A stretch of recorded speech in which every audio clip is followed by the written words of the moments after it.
তাদের রক্তের উপরে দাঁড়িয়ে শহীদ ফ্যামিলির মা এবং বোনেরা উপস্থিত হয়েছেন। আরো উপস্থিত হয়েছেন চট্টগ্রামের যারা আপনারা সিংহ পুরুষ এবং বাঘিনী যারা আপনারা আজকে এখানে ইফতার প্রোগ্রামে উপস্থিত হয়েছে, আপনাদেরকে অসংখ্য ধন্যবাদ জানাচ্ছি আমরা জাতীয় নাগরিক পার্টির পক্ষ থেকে। সম্মানিত উপস্থিতি, আজকে কথা বেশি বলবো না, সময় কম, কিন্তু কয়েকটি বিষয় যেগুলো না বললেই নয়। আমাদের অনেকে আমাকে মেসেজ দিয়েছে যে আমাদের সমাজে ভয়াবহ একটি সংকটের জায়গা হলো মাদক। এই মাদকের কারণে হলো যুব সমাজ ধ্বংস হয়ে যাচ্ছে এবং এই যে এখানে যে মাদক সম্রাট আছে ইয়াবাবলী, সে মনে হয় এখনো জেলে আছে। এই যে ইয়াবাবলীকে ছাড় দেওয়া হয়েছে, আমরা বলবো যারা আমরা বললাম মাদকের বিরুদ্ধে আমরা যুদ্ধে যাব, আর তারা হলো মাদকের সাথে ঐক্যবদ্ধ হয়ে নতুন বাংলাদেশ গঠন করতে চায়। বাংলাদেশ এবং মাদক একসাথে চলে না, হয়তো মাদক থাকবে অথবা বাংলাদেশ থাকবে। এই জন্য যারা ইয়াবাবলীকে বের করেছে নিশ্চয় তাদের কোনো অসৎ উদ্দেশ্য রয়েছে। আমরা বলবো তাদেরকে দ্রুত আইনের আওতায় নিয়ে এসে নতুন বাংলাদেশ গঠনে যুব সমাজ যাতে মাদক থেকে মুক্তি পাইতে পারে, এইসব চোরাচালান সিন্ডিকেট এগুলো বন্ধ করতে হবে পুরো বাংলাদেশে। আরেকটা বিষয় হলো, ধরেন আপনি একজন তরুণ, আপনাকে যদি বলা হয় যদি আপনাকে প্রধানমন্ত্রী বানানো হয় আপনি কি করবেন? তো এই জন্য আমাদের যিনি প্রধানমন্ত্রী রয়েছেন ওনার জন্য আমাদের কিছু উপদেশ রয়েছে, ওনারও একজন সন্তান রয়েছে। যদি আমি প্রধানমন্ত্রী হইতাম তাহলে আমি আমার সন্তানকে একটা সেল গঠন করে দিতাম, মা তোমার দায়িত্ব হলো পুরো বাংলাদেশে যে জায়গায় ধর্ষণ হচ্ছে তাদের ফ্যামিলিতে গিয়ে সাক্ষাৎ করবা। আমরা যতদিন আছি বাংলাদেশে যাতে বাংলাদেশ আর একটি মা এবং বোন কেউ ধর্ষণের শিকার না হয়। আমরা গণ অভ্যুত্থানের পরে চাঁদাবাজিও দেখেছি, মামলাবাজিও দেখেছি, এখন হলো দর্শনবাজি দেখতেছি। এই জন্য আমরা বলবো মাপ চাই, দোয়া চাই, যে মানুষটা থেকে জন্ম সেই মানুষটার উপরে এই ধরনের ধর্ষণ চালাবেন না আপনারা। এবং মা বোনদের যে সম্মান, এটা সর্বোচ্চ আমাদেরকে রাখতে হবে। গণ অভ্যুত্থানে ওনারা নেমে এসেছিল এবং বাংলাদেশে 50% যারা আমাদের মা বোনেরা, তাদেরকে যদি আমরা সম্মান পোষণ করতে না পারি তাহলে আমরা একটা কাপুরুষের জাতি হিসেবে বাংলাদেশে বসবাস করতে হবে। যদি কোনো বীরের জাতি হয় তাহলে সে দর্শনের প্রতিবাদ করবে এবং দর্শন বিরোধী যে আইনগুলো রয়েছে, যে অ্যাক্টগুলো রয়েছে, সেগুলো যথেষ্ট এখনো শক্ত নয়, সেগুলোকে নতুন প্রক্রিয়ার মধ্যে নিয়ে এসে বাংলাদেশে একটি দর্শন বিরোধী সোসাইটি এবং সমাজ বিনির্মাণ করবে ইনশাআল্লাহ।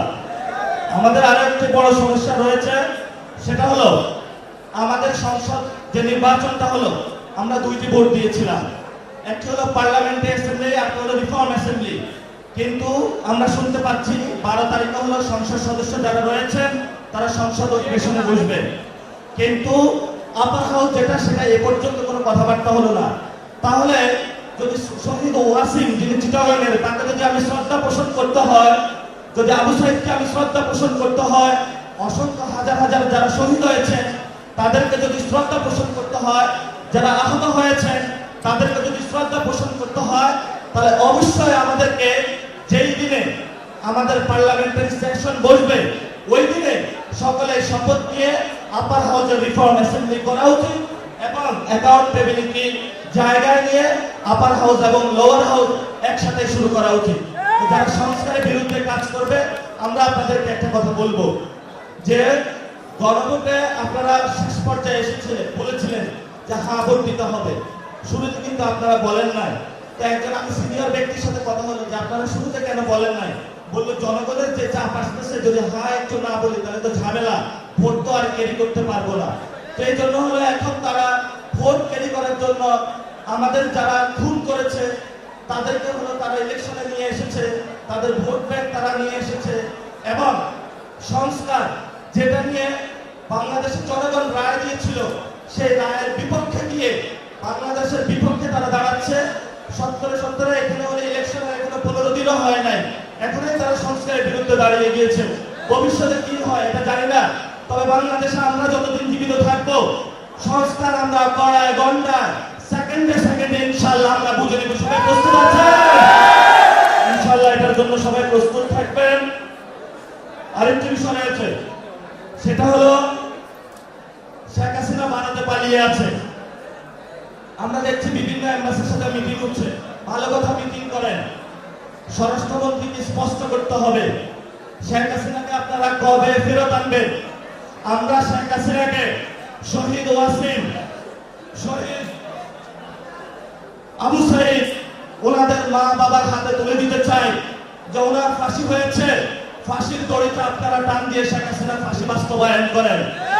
এজন্য যারা শহীদ ওয়াসিমের মা নাম মুখে মুখে নিয়ে থাকে, আড়ালে টেবিলের নিচে, যেটাকে পলিটিক্যাল টার্মিনোলজিতে বলে আন্ডার টেবিল কাজ করে। এই জন্য বাংলাদেশে আন্ডার টেবিল যদি কেউ শেখ হাসিনাকে নিয়ে আসতে চায়, আওয়ামী লীগকে সুযোগ করে দিতে চায়, এবং যারা আমাদের উপরে গত 15 বছর নির্যাতন নিপীড়ন চালিয়েছিল, ভারতকে একচেটি আবার ব্যবসা বাণিজ্য বাংলাদেশের মানুষের উপরে চাপিয়ে দিতে চায়, আমরা যারা তরুণ প্রজন্ম রয়েছি, আমাদের যারা সিনিয়র প্রজন্ম রয়েছেন, যারা আমাদেরকে গাইড করে থাকবেন, আমরা এক চুল চুলবে এটার জন্য ইনশাআল্লাহ আমরা প্রস্তুত নয়। দরকার হয় আবার জুলাই হবে, কিন্তু আমরা বাংলাদেশ আওয়ামী লীগ তো কখনো মেনে নিব না ইনশাআল্লাহ। এবং আমরা আওয়াজ তুলেছি, ঢাকাতে আমি ইলেকশন করেছিলাম, এক বিশিষ্ট চাঁদাবাজের কবলে পড়েছি। ঢাকাতে নয়, চিটাগংয়ে অনেক চাঁদাবাজ রয়েছে। আমাদের লড়াই তো সামষ্টিক লড়াই, কোনো ব্যক্তির বিরুদ্ধে নয়।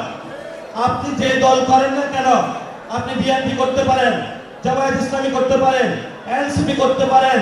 আমরা স্পষ্ট ঘোষণা করছি, যারা চাঁদাবাজি করে, সন্ত্রাসী করে, দুর্নীতি করে, তাদের কোনো দলীয় পরিচয় নাই। এরা বাংলাদেশের আইনের হাতে তাদেরকে তুলে দিতে হবে ধরে ধরে ইনশাআল্লাহ। আপনাদের অনেকের মধ্যে একটা বিষয় নতুন করে জেগে উঠেছে, চাঁদাবাজি না করলে, সন্ত্রাসী না করলে, দুর্নীতি না করলে ইলেকশনের ফান্ড আসবে কই থেকে? এই যে যারা আমাদের 6 জন এমপি গিয়েছে, তারা কি সংসদে চাঁদাবাজি করে গিয়েছে? তারা কি দুর্নীতি করে গিয়েছে?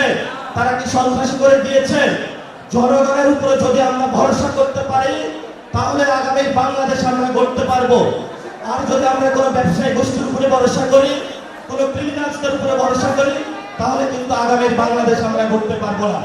এই জন্য যিনি প্রধানমন্ত্রী হয়েছেন, যেভাবে আপনি প্রধানমন্ত্রী হয়েছেন, ঠিক আছে, আপনি চেয়ারে বসেছেন, আপনাকে সুস্পষ্ট উদ্যোগ নিতে হবে।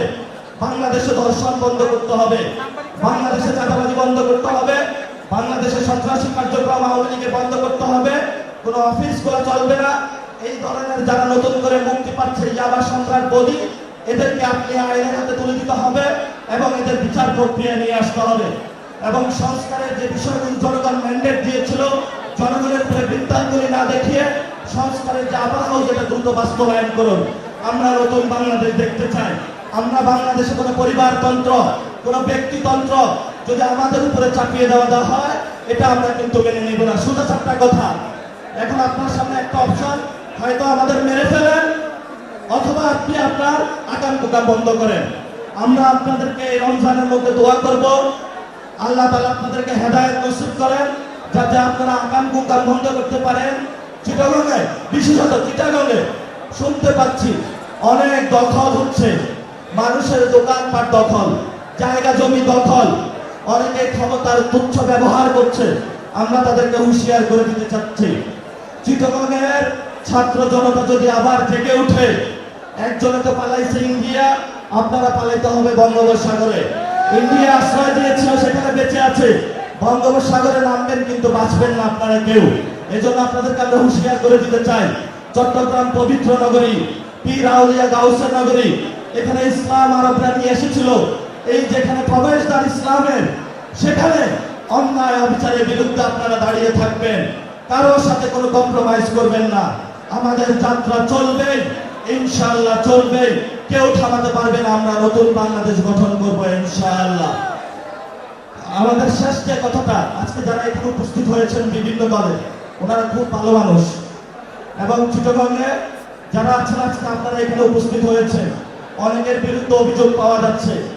আমরা স্পষ্ট ঘোষণা করছি, যদি কারো বিরুদ্ধে লেশ মাত্র চাঁদাবাজি, সন্ত্রাসী, দুর্নীতি, ছিলে ছুটা যদি সামান্যতম দ্রুততম সম্পর্ক যদি অভিযোগ পাওয়া যায়, এনসিপির কমিটিতে কেউ আসতে পারবে না। স্ট্রেট ফরওয়ার্ড আমাদের কথা। আমরা এটার বিরুদ্ধে যুদ্ধ ঘোষণা করেছি। আমরা বাক্যের নিচে কোনো অন্ধকার রাখতে চাই না।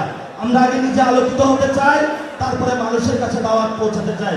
যারা আপনারা উপস্থিত হয়েছেন, সবাইকে ধন্যবাদ। এবং আজকে আন্দরকিল্লা শাহী মসজিদে আমাদের আহ্বায়ক আছেন, সদস্য সচিব আছেন, আমরা তারাবি করতে যাব। তারাবির পরে ইনশাল্লাহ আমরা দোয়া করব এবং পুরো বিশ্বে যেভাবে সাম্রাজ্যবাদের আক্রমণ চলছে, ইমাম খুমিনিকে হত্যা করা হয়েছে, আল্লাহ তাআলা তাকে শহীদ হিসাবে কবুল করুন। আমরা সকল শহীদদের সাথে আছি। এই হত্যার আমরা নিন্দা জানাই, তীব্র বিরোধিতা করি এবং আপনারা যে যে যার জায়গা থেকে ইনশাআল্লাহ প্রতিবাদ জারি রাখবেন। নতুন বাংলাদেশ হবে, ভয় পাইলে চলবে না। সামনে কঠিন লড়াই, তবে কঠিন লড়াইয়ের পরে অনেক সুন্দর পথ রয়েছে, যেটা হলো আমাদেরকে আবু সাঈদ দিয়ে গিয়েছিলেন, শহীদ ওয়াসিম দিয়ে গিয়েছিলেন। সেই পথে ইনশাআল্লাহ সবাই যাত্রা শুরু করেন, বিজয় আসবে। নাসরুল মিনাল্লাহ, নাসরুল মিনাল্লাহ, ইনশাআল্লাহ আল্লাহর পক্ষ থেকে সাহায্য আসবে। সবাই ভালো থাকবেন। আসসালামু আলাইকুম ওয়া রাহমাতুল্লাহি ওয়া বারাকাতুহু।